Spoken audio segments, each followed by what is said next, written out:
Assalamualaikum warahmatullahi wabarakatuh. Bismillahirrahmanirrahim. Apa kabar? Mudah-mudahan kita sentiasa berada dalam rahmat ilahi sambil mengerjakan pelbagai tugas yang kita lakukan.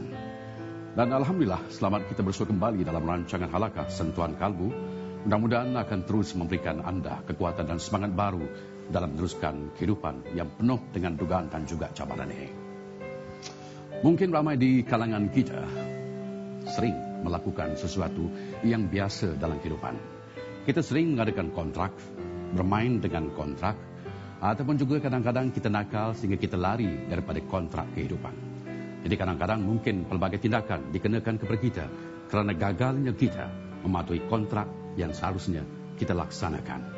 Namun, sebelum jauh kita melangkah, ada baiknya kita bukakan pintu hati kita untuk melihat paparan visual ini. Mudah-mudahan akan memberikan kita satu pertanyaan. Kita berfikir bagi seterusnya menelusuri 1 jam berikutnya dalam Halakah Sentuhan Kalbu ini. Sama-sama kita saksikan.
Mungkin kita terfikir menyaksikan visual tadi, apakah kaitannya dengan kehidupan kita?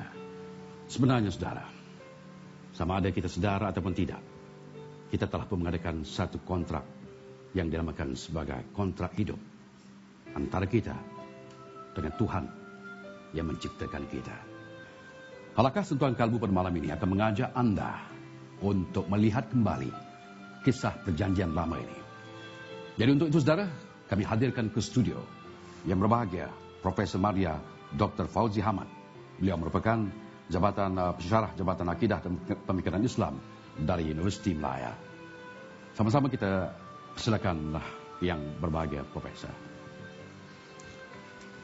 Assalamualaikum Prof. Assalamualaikum. Apa kabar? Baik. Selamat bersama kami di Halakah InsyaAllah. Sentuhan Kalbu. Ya. Silakan. So ini pertama kali kita bertemu, Prof. Ya. Pertama kali kita bertemu dan mudah-mudahan perkenalan kita ini akan berterusan dan barangkali ini juga merupakan satu kontrak kontrak yang harus kita laksanakan. Jadi untuk itu, Prof, saya ingin tanyakan pandangan Prof. Apakah sebenarnya yang dikatakan kontrak hidup, kisah perjanjian antara manusia dengan penciptanya? Dan bilakah majlis telah pun ditandatangani sementeranya perjanjian tersebut? Barangkali mungkin ada yang telah pun melupainya. Silakan, Prof. Bismillahirrahmanirrahim. Assalamualaikum warahmatullahi wabarakatuh. Waalaikumsalam. Yang saya hormati Saudara Ahmad Nur sebagai pengacara pada malam ini, sebagai moderator dan sidang penonton. Yang saya faham daripada maksud kontrak kehidupan itu ialah satu perjanjian yang berlaku di antara manusia ketika mereka itu berada di alam arwah. Telah berlaku satu interaksi dengan Allah Subhanahu Wa Taala, di mana Allah menanya semua manusia pada ketika itu yang masih dalam bentuk roh, alastu bi rabbikum qalu bala, siapakah aku ini? Mereka mengatakan qalu bala, bahkan engkaulah Tuhan kami. Saya memahami bahawasanya jawapan tersebut ialah hasil daripada kesedaran, pengiktirafan dan kerelaan manusia untuk mengikat janji dengan Allah Subhanahu Wa Taala, untuk mematuhi, bukan sekadar mengiktiraf Allah sebagai Tuhan, tetapi juga untuk mematuhi segala perintah Allah Subhanahu Wa Taala. Dengan pengertian yang lain, saya boleh simpulkan bahawasanya apabila manusia hidup di bumi, manusia perlu mematuhi kontrak tersebut dengan menjadi manusia yang bertakwa kepada Allah Subhanahu Wa Taala, dengan mematuhi perintah Allah dalam keadaan senang dan susah. Jadi saya ingin ketengahkan di sini bahawasanya apabila manusia itu melanggar perintah Allah, melanggar kontrak dengan Allah Subhanahu Wa Taala, dia telah meletakkan dirinya sebagai seorang yang menzalimi dirinya sendiri. Jadi di sini ada kaitan dengan konsep keadilan pada diri sendiri yang saya akan huraikan nanti. Ya. Terima kasih Prof. Satu huraian yang saya fikir sangat indah sekali yang telah Prof katakan. Ya Prof, maknanya kita tidak boleh sesekali melanggar kontrak hidup ini. Ya, ya. Ini memang jelas disebut pelanggaran terhadap kontrak itu sebenarnya memberi risiko yang berat kepada manusia. Sebab apabila manusia memenuhi kontrak tersebut dengan manusia bertakwa kepada Allah, disebut dalam Al-Quran, manusia akan diberi satu kehidupan yang baik, dan masyarakat ataupun negara yang bertakwa itu akan dilimpahi dengan rahmat oleh Allah Subhanahu Wa Taala dan sebagainya. Di mana apabila manusia melanggar perintah itu, kalau kita contoh dalam kisah Nabi Adam alaihissalam, Nabi Adam itu terbuka auratnya, di mana Allah seolah-olah Allah menunjukkan keaiban yang ada pada Adam itu sendiri. Sama juga dalam konteks yang lebih besar, apabila manusia melanggar perintah Allah Subhanahu Wa Taala, keaiban yang ada pada umat, pada bangsa itu akan dilondehkan oleh Allah Subhanahu Wa Taala. Jadi sebab itulah perlu sangat kita menjaga kontrak Allah Subhanahu Wa Taala dengan Allah, dengan kita berlaku adil pada diri sendiri, dengan pengertian kita menjadi seorang yang sentiasa bertakwa kepada Allah Subhanahu Wa Taala, tidak meletakkan diri kita sebagai orang yang menzalimi diri sendiri, di mana bila manusia menjadi seorang yang zalim pada diri sendiri, maka sesuatu yang manusia akan terdorong untuk melakukan kezaliman kepada orang lain. Jadi sebab itulah penting sangat kita meletakkan diri kita sebagai seorang yang adil pada diri sendiri, tidak melakukan kezaliman pada diri sendiri, supaya bukan saja kesejahteraan kepada individu tersebut, tapi juga kepada masyarakat dan kepada negara dalam konteks yang besar. Jadi dalam pengertian ini bahawasanya apabila manusia memenuhi kontrak dengan Allah Subhanahu Wa Taala, manusia akan menjadi seorang yang adil, dan iaitu dengan melakukan segala perintah Allah. Dan bila manusia meletakkan dan berjaya meletakkan dirinya sebagai seorang yang adil pada diri sendiri, maka tentu sekali di saat itu manusia akan dapat melaksanakan keadilan dalam konteks masyarakat yang lebih besar. Terima kasih Prof. Ya. Satu jawapan yang sangat luar biasa lengkapnya, yang membantu kita memberikan kefahaman tentang apakah yang dikatakan sebagai kontrak hidup. Dan mungkin kita terlepas pandang perkara ini, mungkin kita biasa berdepan dengan pelbagai kontrak dalam hidup kita. Tapi kita mungkin terlupa tentang satu kontrak yang sangat besar, sangat bahaya, tidak boleh diremehkan begitu saja, kerana semuanya akan hisab semula. Muslimin muslimat, penonton yang berada di studio, bahkan juga penonton di rumah, Halaqah Sentuhan Kalbu akan berehat dulu seketika. Pastikan Anda akan terus bersama kami, dan kita akan bersua selepas ini. Alhamdulillah, saudara, terus bersama kami lagi dalam rancangan Halaqah Sentuhan Kalbu. Dan itulah tadi jawapan yang telah pun dikemukakan oleh tetamu studio kita yang membuka kepada perbincangan ini. Dan seperti biasa, kita telah pun mula masuk ke zon spiritual, iaitu satu penjelajahan yang akan kita mulakan, dan kita akan masuk ke dalam diri kita dalam topik yang kita namakan sebagai kontrak hidup. Bukan topik sebenarnya, tapi persoalan yang sering bermain dalam fikiran kita dan mungkin barangkali tidak pernah terjawab dengan sesempurna mungkin. Perjanjian kita dengan Allah, kalau dengan di dunia barangkali perjanjian kita dengan manusia, peguamlah yang akan memantau kontrak ini. Tetapi dalam konteks ini, malaikat Allah yang memantau dan bertindak sebagai peguam Allah. Saya tak mau bercerita panjang. Di studio, kita ada jurulatih kecerdasan emosi dan spiritual untuk membantu kita masuk ke dalam zone spiritual ini. Penonton yang dimuliakan, kita lalukan kehadiran Rinaldi Agustian. Assalamualaikum. Waalaikumsalam. Apa kabar? Alhamdulillah. Sehat.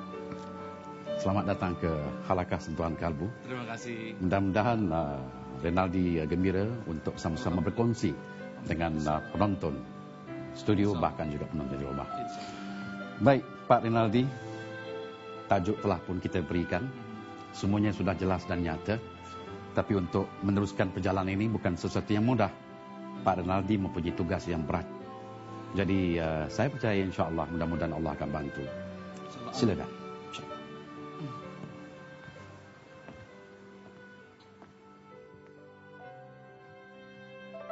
Bismillahirrahmanirrahim. Assalamualaikum warahmatullahi wabarakatuh.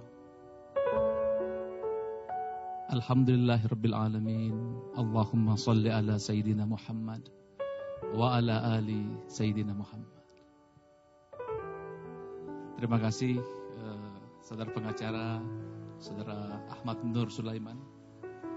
Yang berbahagia Dr. Fauzi Hamad yang kami hormati dan kami muliakan. Dan juga para penonton di studio dan juga penonton di rumah. Sekali lagi, Assalamualaikum warahmatullahi wabarakatuh. Apa kabar tuan-tuan dan puan-puan di studio? Alhamdulillah, semoga hati kita sentiasa diliputi dengan rasa cinta kita kepada Allah dan Nabi Muhammad sallallahu alaihi wasallam. Tajuk yang sangat menarik. Ketika tadi saya dengarkan penuturan dari Dr. Fauzi Hamad, bergetar rasanya hati. Dan juga saudara Ahmad Nur Sulaiman dengan pertanyaan-pertanyaannya membimbing kita sudah melakukan seperti sebuah journey. Betul sekali yang disampaikan. Kita sangat terbiasa dengan kontrak-kontrak di dalam kehidupan kita sehari-hari. Kita ingin membeli sebuah kereta dengan cara angsuran, maka kita harus men-sign sebuah kontrak. Lalu kita sewa rumah, tentunya kita pun harus sign sebuah kontrak. Ada pihak satu di sana, ada pihak dua di sana. Lalu ada tempoh kontrak di sana. Lalu ada syarat-syarat dan terma-terma di sana. Contohnya tadi adalah ketika kita ingin sewa rumah, maka tentunya kita haruslah menjaga terma-terma di sana. Karena bukan kita yang memiliki rumah itu. Bukan kita yang memiliki barang-barang yang ada di rumah itu. Itu adalah milik pemilik rumah sebagai pihak pertama. Karena kita hanya sebagai pihak kedua. Tuan-tuan dan puan-puan yang dimuliakan oleh Allah Subhanahu wa ta'ala.